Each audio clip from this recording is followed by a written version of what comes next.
आज 21 मार्च 2025 रोजी आपण शेअर मार्केटमध्ये झालेल्या घडामोडींची माहिती घेऊ. त्याच्यामध्ये आज आपण पाहिला असता निफ्टीमध्ये आपल्याला 159 अंकाने भरघोस अशी वाढ झालेली दिसत आहे. साधारण आपण पाहिल्या ओव्हरऑल याच्या चार्टमध्ये पाहिलं असता नवीन रेजिस्टन्स वर अर्ज बंद दिलेला आहे. त्याच्यानंतर आता सोमवारी आपण पाहू वरील रेजिस्टन्स कसे ब्रेक करत जाते निफ्टी. ओव्हरऑल हे ग्लोरी आहे. एफ आयचा फंड आल्याशिवाय आपल्याला हे होत नाही आहे आणि कॉशियस म्हणजे DIचं डेली आपल्याला विक्री येत असतं मार्चमुळं. पण यांचा ट्रेंड आपल्याला समजणं गरजेचं आहे की कोण सलग विकत असतात, कोण विकत असतात किंवा कोण घेत असतात. त्याच्या ह्याच्यामध्ये आपण भरडले जाऊ नये. कारण साधारण बरोबर FI खरेदी करायला चालू केले त्यानंतर DIची आपल्याला विक्री दिसायला लागल्या. एकमेकांना ते खरेदी करून उंच दरात परत सोडवत असतात. तिथून नवीन तेजी चालू होत असते. आपण कंपनी वाईज सतत कोणत्या कंपनीमध्ये किती टक्के स्टेक आहे, कोणाचा किती कमी झाला आहे याचा डाटा आपण थोडंसं बघत राहिले पाहिजे. त्याचं सुद्धा आपण ह्याच्यामध्ये बघितलं आहे. साधारण आपल्याला स्टॉक बघायचे आपल्याकडे एक उदाहरणार्थ आपण एखादं बघू इथं इन्व्हेस्टरमध्ये आपल्याला कोणत्याही कंपनीचं बऱ्याच वेबसाईटवर promoter stake, public stake, FI stake आणि DI स्टेक असं बऱ्यापैकी आपल्याला कुठेही बघितलं असताना या वेबसाईटवर किंवा बऱ्याचशाच वेबसाईटवर आपल्याला फ्रीमध्ये अवेलेबल असतं. साधारण ते बघणं गरजेचं आहे. त्यामुळं बऱ्यापैकी आपण जितके आपल्याला शेअर बद्दल, शेअर मार्केट बद्दल आणि आपल्या चुका होऊ नये, कुठं काय बघायचं असते हे फक्त आणि फक्त माहिती आपण शेअर करत असतो आणि ती शिकली की वन टाइम आपल्याला ते धोके आणि ते संभाव्य धोके आणि आपलं नुकसान होणे याच्यासाठी आपण प्रिकॉशन घेता यावी यासाठी आपण ही माहिती शेअर करत असतो. ओव्हरऑल आज पाहिलं असतं आपण 76,905 वर सेन्सेक्स बंद होऊन त्याच्यात 557 अंकाची वाढ झालेली आहे. निफ्टीमध्ये पाहिलं असतं आपण 23,350 अंकाने 0.40 अंकाने बंद होऊन त्याच्यात 159 अंकाची वाढ झालेली आहे. बँक निफ्टीमध्ये पाहिलं असतं आपण 50,593.55 ने बंद होऊन त्याच्यात 530 अंकाची वाढ झालेली आहे. आपण पाहिलं असता वन वे आपल्याला व्होलॅटिलिटी नसून मार्केट अप ट्रेंड कंटिन्यू चालू आहे. पण इंडिया विक्स हा कमी आहे. याचा अर्थ इंडिया विक्स वाढतो तेव्हा व्होलॅटिलिटी वाढते असं नाही. इंडिया विक्स हा पुट रायटिंग पासून बनत असतो. आपण पाहिलेला आहे आधीच्या व्हिडिओमध्ये. त्या चॅनलवर व्हिडिओ अवेलेबल आहे. प्रत्येक गोष्टीचा टेक्निकली अर्थ ते कशापासून बनते, ते काय आहे हे समजून घेणं फार महत्वाचं. मग आता व्होलॅटिलिटी आहे आणि इंडिया विक्स का वाढला नाही असे प्रश्न उद्भवू शकतात. ओव्हरऑल त्याचं महत्वाचं काय की ते कशापासून बनतं. प्रत्येक डाटाचं स्टॅटिस्टिक जे असतं तो कशापासून घेतला जातो, कशापासून बनतो हे बेसिक जोपर्यंत क्लिअर होत नाही तोपर्यंत आपले मौल्यवान पैसे मार्केटमध्ये लावण्यात काय अर्थ नाही. त्यानंतर डॉलर इंडेक्स आज आपल्याला आता वाढलेला दिसत आहे थोडाफार. डॉलर इंडेक्स नंतर त्याच्यानंतर US डॉलर आपण पाहिलं असता तो आता 86च्या पण खाली गेलेला आहे. पण साधारण जेव्हापासून 87-86च्या रेंजमध्ये राहत होता तेव्हा मार्केट स्टेबल आणि एक डॉलर स्टेबल राहिला हे तर आपल्याला हे फार चांगली गोष्ट. नाहीतर आपले ट्रेड जे असतात इंटरनॅशनल ट्रेड असतात त्याच्यावर मोठे परिणाम होतात. त्याच्यानंतर आपल्याला आता पॉझिटिव्ह गोष्ट डॉलर 86च्या आत आलेला ही एक आहे. पण डॉलर इंडेक्स जो वाढत आहे परत क्रूड थोडंफार वाढलेलं दिसत होतं 66-67 पासून 68 पर्यंत. ते आता परत आता तो मायनस दिसतोय. पुढे काय होतंय माहित नाही. गोल्ड मध्ये आपल्याला मंदी आलेली दिसत आहे. कारण गोल्ड मधली इन्व्हेस्टमेंट रिलीज झाली की आपल्याला तेच फंड इकडे यायला चालू होतात. साधारण गोल्ड मधली तेजी थोडी आपल्याला थांबलेली दिसत. आपण कुठलं रिकमेंडेशन करत नसतो पण मार्केटचं अनालिसिस किंवा काय चाललंय हे पाहतो. त्याच्यानंतर ओव्हरऑल मार्केटमध्ये आज आपल्याला चांगला सिनेरिओ आहे.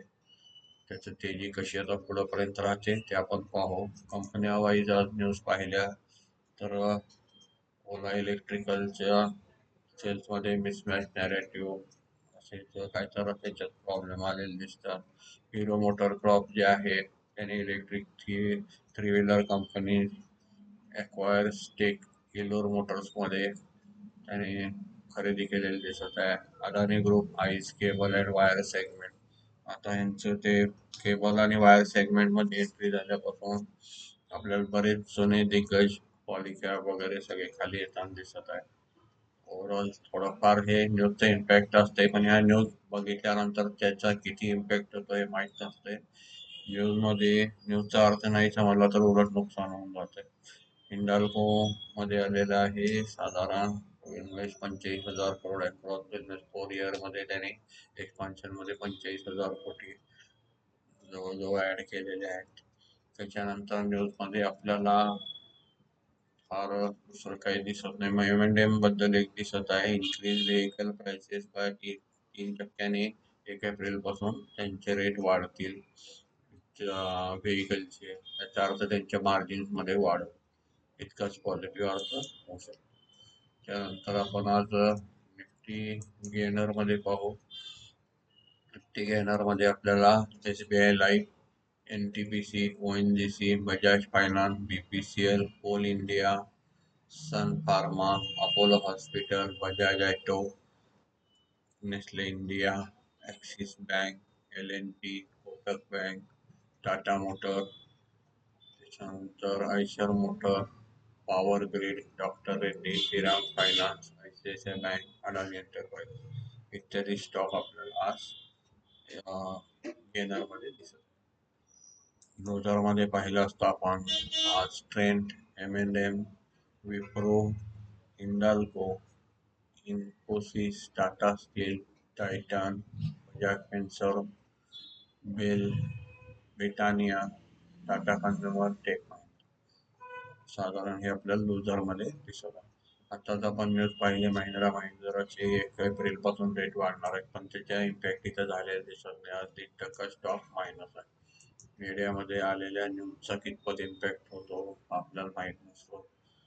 त्यामुळं न्यूज कशा बेसवर दिल्या जातात आणि काय केलं जातं ते कितपत रिलायबल असतं ते आपण ठरवावं लागतं. प्रत्यक्षात आज गेनर्समध्ये वाढलेले शेअर दुसरे आहेत. आता हे आपल्याला एफआयची फिगर आणि इंडेक्स फ्युचरमध्ये खरेदी केलेली स्टॉक फ्युचर्समध्ये त्याच्यावरून याचा पडताळा लावता येईल. आपण पुढे व्हिडिओमध्ये ते पाहून. त्याच्यानंतर आपण आज निफ्टी गेनर्स पाहिले. ग्लोबल मार्केटमध्ये थोडं पाहू काय चाललंय. ग्लोबल मार्केटमध्ये आज डाव जोन्स, नॅसडॅक, S&P सगळे आपल्याला बेरिश दिसत आहेत. युरोपियन मार्केटमध्ये सुद्धा आज बेरिश दिसत आहे. आपलं मार्केट इंडियाचे गिफ्ट निफ्टी पॉईंट म्हणजे न्यूट्रल आहे. बाकी एशियन मार्केट सुद्धा आपल्याला बेरिश दिसत, कारण आपण शोधण्याचा प्रयत्न करू. साधारण आपल्याला क्रूड न्यूट्रल दिसत आहे. गोल्ड डॉलरमध्ये हे काल 3,040-47 पर्यंत जे गेलं होतं त्याचा 3,000 दिसत आहे. त्याचा परिणाम आपण गोल्ड खाली आलेला पाहिलेला आहे. गोल्डमध्ये प्रॉफिट बुकिंग चालू आहे. इथला जो फंड रिलीज होत असतो परत मार्केटमध्ये, आता चांगले व्हॅल्युएशन असल्यामुळे कॅशवर बसणं कोण पसंत करत नाही. त्यामुळे ओव्हरऑल मार्केटच्या ट्रेंडसाठी काही गोष्टी अशा असतात की ते पॉझिटिव्ह येतंय का नाही आपल्याला कळत. आज निफ्टी 20 पाहत असता आपण, त्यानं मात्र 251 ते 261 हे 20 आपण उदाहरणार्थ ऍड केले. भरपूर कंपन्यांचं हे अवेलेबल होतं. कोणते स्टॉक वाढताना वाढत असतात, त्यांचे प्रॉफिट मार्जिन वाढलेत का, क्वार्टर टू क्वार्टर ग्रोथ आहे का, सेल्स ग्रोथ आहे का, हे सगळं बघितल्यानंतर आपल्याला समजायला लागते की यातलं न्यूज घ्यायची गरज नाही. आपण तो स्टॉक घेऊन कॉन्फिडन्सनं बसू शकतो. फक्त ते आपण बघायला शिकलं पाहिजे. ते कसं बघायचं आपण या चॅनलवर व्हिडिओ अवेलेबल आहे, त्याच्यात बघू शकता. भरपूर व्हिडिओ आहेत त्याच्यात त्याची माहिती आहे. त्यानंतर आपण सेक्टरल इंडायसेस पाहू. आज कोणत्या सेक्टरला जास्त फायदा झाला. तो निफ्टी मध्ये पाहिला असता 132 अंकाने आपल्याला वाढलेले दिसत आहे. निफ्टी आयटी मध्ये पाहिलं असता आपण आपल्याला 26 अंकाची वाढ झालेली दिसत आहे. त्याच्यानंतर आपण निफ्टी PSU बँकांचे पाहिलं असता आपण 86 अंकाची आपल्याला वाढ झालेली दिसत आहे. निफ्टी फायनान्शियल सर्व्हिसेस मध्ये पाहिलं असता आपण आपल्याला 258 अंकाची वाढ झालेली दिसत आहे. निफ्टी फार्मा मध्ये पाहिलं असता आपण 285 अंकाची वाढ झालेली दिसत आहे. निफ्टी FMC मध्ये पाहिलं असता आपण 128 अंकाची वाढ झालेली दिसत आहे. निफ्टी मेटल मध्ये पाहिलं असता आपण 50 अंकाची घट झालेली दिसत आहे. निफ्टी रियालिटी मध्ये पाहिलं असता आपण त्याच्यात 8 अंकाची मामूली वाढ दिसत आहे आपल्याला. निफ्टी मीडिया मध्ये पाहिलं असता आपण 33 अंकाची वाढ झालेली दिसत आहे. निफ्टी एनर्जी मध्ये पाहिलं असता आपण 474 अंकाची वाढ झालेली दिसत आहे. त्याच्यानंतर निफ्टी प्रायव्हेट बँक मध्ये पाहिलं असता आपण 319 अंकाची वाढ झालेली दिसत आहे. त्यानंतर आपण निफ्टी इन्फ्रा मध्ये पाहिलं असतं आपल्याला 104 अंकाची वाढ झालेली. ओव्हरऑल आपण पाहिलं असता ज्या टॅरिफच्या न्यूज चालू झाल्या तिथून मार्केट आपल्याला खूप पडताना दिसलं जेव्हा ट्रम्प यांचं कार्यकाल चालू झाला आणि जे टॅरिफच्या न्यूज चालू झाल्या तेव्हापासून आपल्याला निफ्टी ॲटो, निफ्टी मेटल हे सगळे आपल्याला सगळ्यात लुजर दिसत होते. आज तेच निफ्टी फार्मा जे आपण एक्सपोर्ट करतो अमेरिकेला त्याचे सगळ्याची आपल्याला रिकव्हरी आलेली दिसत आहे.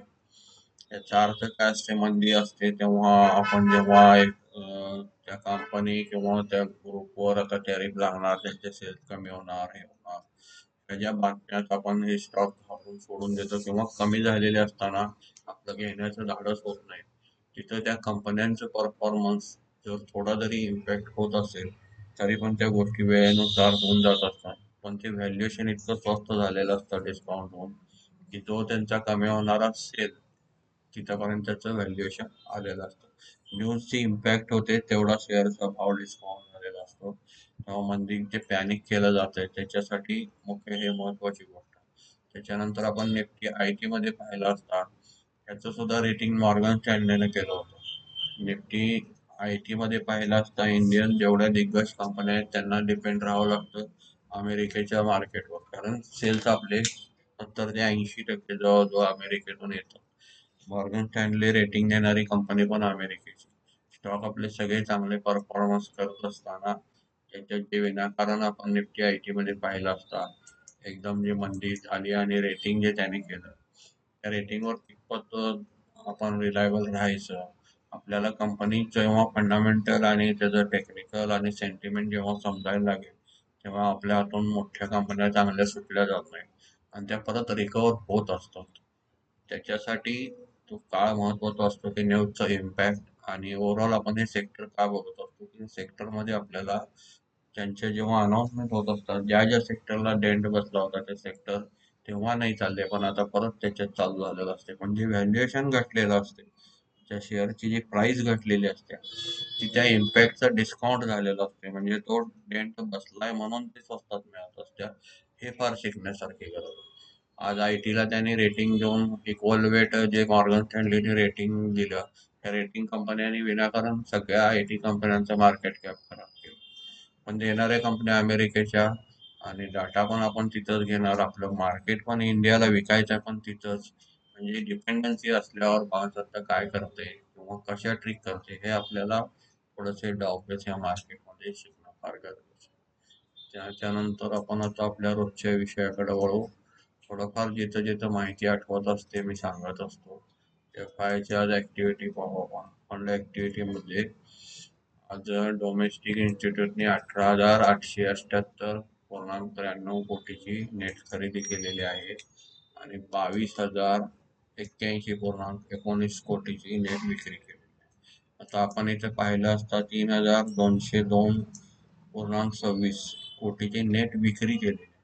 आता FI जेव्हा येतात त्यांची बाईंग फिगर येते तेव्हा त्यांची विक्री, आता मार्केट वाढत असताना फंडला सुद्धा बाय करायला काय हरकत, बाईंग नाही आहे असं नाही आहे पण स्टॉक स्विच होत असताना किंवा स्टेक चेंज होत असताना ह्या ज्या गोष्टी असतात ह्या थोड्याशा आपल्याला अशा बायस्ड किंवा स्क्रिप्टेड अशा वाटत असतात. तर त्याच्यावर आपण लक्ष ठेवायला शिकलं पाहिजे. भले स्क्रिप्टेड असू दे, त्याच्यातनं आपल्याला काय बेनिफिट घेता येते. आता मार्च म्हणलं तर डोमेस्टिक इंडियाचं आपलं आर्थिक वर्ष मार्च 31 मार्च अखेर असतं. इथं जेव्हा डोमेस्टिक फंडवाल्यांची आपल्याला विक्री दिसते, साधारण त्याच्यावरून आपल्याला समजेल की हे विकत असताना हे महाग का घेतात आणि एफ आय जेव्हा घ्यायला येतात तेव्हा हे का विकतात. त्याचं कोरिलेशन समजून घेतलं तर आपण थोडस आपल्याला मंदीत पण पॅनिक होणार नाही आणि मार्केट वाढत असताना आपण फोमो मध्ये जाणार. फोमो म्हणजे आपल्याला फार एखादी गोष्ट वाढायला लागली आणि माझं घ्यायचं राहून जाईल असं जेव्हा होतं तशा पद्धतीचं होणार. आज यांनी जवळजवळ 49,892,62 कोटीची खरेदी केली. साधारण त्याच्यामध्ये विक्री पाहिली असता आपण 42,400 पॉईंट 29 कोटीची विक्री केलेली आहे. म्हणजे नेट एफ आय ची खरेदी आज पाहिली असता 7,470,36 कोटीचे नेट खरेदी केलेली. जेव्हा एफ आय ची अमाऊंट येते तेव्हा आपल्याला मार्केटमध्ये आता हा आठवडा गोल्डन वीक असं म्हणू आपण, सलग आपल्याला एफ आय चे फिगर प्लस दिसत आणि यांची आता विकताना दिसत. थोडंफार कोरिलेशन आणि कॅल्क्युलेशन समजून घेतलं तर आपल्याला सोपं जाते. थोडंसं आज ऑप्शन चेन मध्ये पाहू. आता मार्केट वन वे वर चालल्यानंतर ऑप्शन चेन मध्ये आपल्याला साधारण आपण पाहिलं असतं आज फूट विकण्याकडे कल भरपूर दिसत आहे. त्यामुळं सपोर्ट चांगले तयार होत आहे. पण या आठवड्याभर एकदाही प्रॉफिट बुकिंग झालेलं नाही आहे आणि इथं थोडेसे फूटची पोझिशन कमजोर आहे, अजून इतकी नाही आहे सपोर्टची. इथं 22-23-200 ला एक दिसत आहे, 23-400 ला पण आहे. बघूया काय होतं. त्याच्यानंतर चांगले स्टॉक हे घटत नसतात, घटले तरी ते परत रिव्हर्स त्याचे रेट येत असतात. त्यामुळे त्याच्यात काही फरक पडत नाही. एफ अँड मध्ये करताना फार काळजीपूर्वक करावं लागतं. रेजिस्टन्स पण आपल्याला इथं एक दिसत होता 24,000चा, पण 23,400चा 23,450 इथे एक मोठा दिसत आहे 23,600 ला. साधारण अक्रॉस झाला तर मार्केट आपलं थांबणार आहे. इथं आपल्याला मोठे रेजिस्टन्स दिसत आहे 24,000, 23,800. याच्यात पोझिशन आज ऍड पण झालेले दिसत आहेत, म्हणजे नवीन रायटिंग झाले. हे समजून घेणं महत्वाचं आहे. वेफंडामध्ये काम करणाऱ्याने ITM call, ATM call, OTM call, out of money हे सगळ्याचा व्हिडिओ इथं अवेलेबल आहे. परत कॉलची प्राइस घेतल्यानंतर तो किती वाढतो किंवा पुट घेतल्यानंतर किती घटतो, त्याच्यावर कोणते घटक परिणाम करतात, जसं की आपण डेल्टा, थीटा, वेगा, गामा जे शिकलो आहे त्याचे व्हिडिओ पण या चॅनलवर अवेलेबल आहे. ते बघणं फार गरजेचं आहे. सर्वसाधारण समज जनरल असा असतो की प्रत्येकाला वाटत असतं ही 100 पॉईंट निफ्टी वाढली की माझं पण 100 पॉईंट वाढेल. तसं होत नसतं. त्याचा जेवढा डेल्टा असतो तितकाच वाढत असतो. समजा 0.60 असेल तर 100 मधला 60%, 60 पॉईंटच तो वाढत असतो. प्लस त्याच्यात थीटा एक 15-20 असेल तर तो थीटा आणि पर डे कमी होतो, ज्याला आपण टाइम डिके म्हणतो. अशी सगळी माहिती चॅनलवर उपलब्ध आहे. परत परत जाऊन आपण जर व्हिडिओ बघितले तर आपल्याला त्याचा माहिती पक्की होऊन जाईल. आज गिफ्ट निफ्टी पाहिली असता न्यूट्रल दिसत आहे आपल्याला. आता 2 दिवस सुट्ट्या येणार आहेत, तोपर्यंत आपण अभ्यासासाठी म्हणून हे विंडो तो सांगत असतो. या चॅनलवर जाऊन आपण थोडं पाहिलं तर आपलं माहिती अधिक अधिक अधिक बलवान होत जाईल, माहिती वाढेल. आज आपण एखाद्या फिगर अजून इथं इंडेक्स फ्युचर मधल्या दिसत नाही आहे, आलेले आहेत, रिफ्रेश झालेले आहेत. कॅश मध्ये आता पाहिलं आपण एफ आय ने भरघोस खरेदी केलेली दिसत आहे 7,470,36 कोटीची. त्याच्यानंतर आपण डोमेस्टिकचं पाहिलं कॅश मध्ये 3,202.26 कोटीची आपण डोमेस्टिक फंडने विक्री केलेली दिसत आहे. त्याच्यानंतर एफ आय आणि इंडेक्स फ्युचर मध्ये म्हणजे निफ्टी 50 मध्ये 1,877.88 कोटीची नेट खरेदी केलेली दिसत आहे. निफ्टी बँक मध्ये पाहिले असता आपण 336.58 कोटीची निफ्टी बँक फ्युचर मध्ये खरेदी केलेली दिसत आहे. निफ्टी फायनान्शियल सर्व्हिसेसमध्ये 31.07 कोटीची खरेदी केलेली आहे. निफ्टी मिड कॅपमध्ये सुद्धा 137.15 कोटीची नेट खरेदी केलेली दिसत आहे. निफ्टी नेक्स्ट 50 मध्ये पाहिलं असता 36.45 कोटीची नेट खरेदी केलेली आहे. आता आपण इंडेक्स ऑप्शन मध्ये पाहू. आता येणारी विकली एक्सपायरी आहे नेक्स्ट वीक मध्ये 27 मार्च. त्यामुळे त्याच्यानंतर पुढच्या महिन्यात आपल्या तारखा बदलणार आहेत. गुरुवारच्या तिथं सोमवारी चालू होणार आहे. त्यामुळे आपण आता हा ट्रेंड चेंज होताना हे पूर्वीचं जे शिकलेलं आहे ते व्यवस्थित आपल्याला पाठ करता आलं पाहिजे. आता आपण पाहिल्याप्रमाणे निफ्टी इंडेक्स ऑप्शन मध्ये 12,636.92 कोटीची आपल्याला नेट विक्री केलेली दिसत आहे निफ्टीच्या ऑप्शन्स मध्ये. नंतर निफ्टी बँकच्या ऑप्शन मध्ये 1,150.05 कोटीची नेट विक्री दिसत आहे.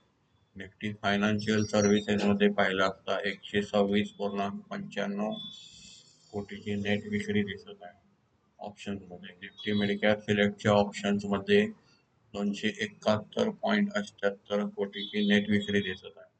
निफ्टी नेक्स्ट 50च्या ऑप्शन मध्ये 2.93 कोटीची नेट विक्री दिसत आहे. इथं आपल्याला आता फिगर पाहिल्याप्रमाणे बऱ्यापैकी ऑप्शन मध्ये ऑप्शन चेन मध्ये गेल्यावर आपल्याला प्रत्येक निफ्टीची वेगवेगळी फिगर बघता येते.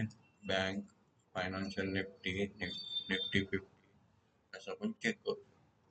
आपण हे डाटा कसे वाचायचे, हे कशासाठी असते, हे का प्रत्येक वेबसाईटवर दिलेलं असतं, हे सगळीकडे फ्री अवेलेबल असते, त्याची माहिती आपण शेअर करत असतो. त्या माहितीपासून आपण फक्त शिकायचं असतं आणि मग आपल्या ट्रेडमध्ये सुधारणा होते. आपण जे काय करत असतो ते काय करतोय हे तर आपल्याला समजणं गरजेचं आहे. त्यासाठी आपण फक्त बेसिक ह्या माहिती सगळ्यांना देत असतो. त्याच्यात कुठल्या रेकमेंडेशन किंवा काही आपण हे देत नसतो त्याला. आणि कोणते क्लास कोर्स काही आपलं काही विकत नसतो आपण. फक्त आपल्याला एक आवड आहे म्हणून आपण आपल्याला माहीत असलेली माहिती, नवीन वाचनात ऍड झालेली माहिती आपण सर्वांना शेअर करत असतो. त्याच्यानंतर आपण आज स्टॉक फ्युचर्स मध्ये पाहिला होता 1,187.81 कोटीची आपल्याला नेट खरेदी दिसत आहे. आता स्टॉक फ्युचर निफ्टी मधले आपण आता घेणार बघत आहोत. सलग आपल्याला ही फिगर रोजची आपण जर इथे कम्पेअर केली स्टॉक फ्युचर स्टॉक ऑप्शन, तर आपल्याला सलग कोणत्या स्टॉक मध्ये पोझिशन बनत आहे हे सहज काढता येतं. सलग 4-5 दिवस आपल्याला स्टॉक फ्युचर प्लस आहेत आणि त्याच्यात तो स्टॉक गेन करत चालला आहे. त्या आठवड्याचं रिटर्न दिसतं. त्यामुळे आपल्याला फोकस करून मार्केटवर लक्ष द्यायला पाहिजे. त्यानुसार पोझिशन घेताना सोपं पडतं आणि पोझिशन ही नेहमी आपल्याला झेपेल इतकीच घेतली पाहिजे. लिव्हरेज किंवा ओव्हर पोझिशन लिमिट ह्या कधीही वापरू नये. त्याच्यात आपलं नुकसान होण्याची किंवा थोडंसं ट्रेड अनफेअर गेला, कमी झाली घेतलेली वस्तू भेटली तर ती घबराट जी होते ती होत. त्यामुळे ह्याच्यात लालच आणि भीती या दोन्हीवरचं कंट्रोल शिकणं म्हणजे हे माइंड गेम असल्यासारखं आहे. हे महत्वाचं आहे. त्याच्यानंतर आपण आत्ताच पाहिलं FI फ्युचर्स मध्ये स्टॉक फ्युचरची परचेस फिगर पाहिली. आता FI स्टॉक ऑप्शन मध्ये 705.10 कोटीचे त्यांची नेट विक्री दिसत आहे. ओव्हरऑल आपण बऱ्यापैकी कव्हर केलेलं आहे. काही माहिती हवी असल्यास, काही प्रश्न विचारल्यास कमेंट मध्ये विचारा. नक्की त्याचं माहिती देण्याचा प्रयत्न करू आपण. म्हणजे ओव्हरऑल मार्केट मधलं कन्फ्युजन जेव्हा दूर होतं तेव्हा आपले ट्रेड आपोआप सुधारतात आणि आपल्याला प्रॉफिट होण्यास चालू होतं आणि लॉस आपले कमी व्हायला चालू होतं. धन्यवाद.